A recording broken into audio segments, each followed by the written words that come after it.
In a quiet little village, a 3-year-old boy named Shashu lived happily with his grandfather and grandmother. Their small house had a big yard, and in that yard lived many animals, hens that clucked all day, and goats that loved to nibble on fresh grass. Shashu loved the animals very much. To him, they were not just animals, they were his best friends. Every morning, as soon as the sun peeked over the hills, Shashu would run outside, barefoot and smiling. His grandfather would hand him a small basket, and together they collected shiny, warm eggs from the hens' nests. "Careful, Shashu," his grandmother would remind him with a laugh.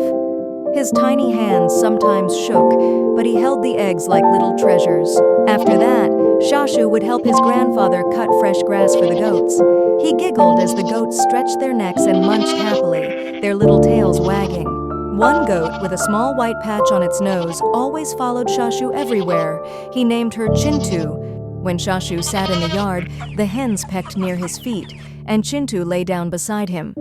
He would tell them funny stories in his sweet baby voice, and though they couldn't talk back, Shashu knew they understood. The village was peaceful, and so was Shashu's heart. Though he was only 3 years old, he already knew the joy of caring for others. His grandparents often whispered, "Our little boy has such a big heart." And so, in that small village, Shashu spent his days laughing, playing, and loving his animal friends, living a life full of sunshine, smiles, and gentle kindness. Shashu's days were full of happiness, warmth, and little adventures with his best friends.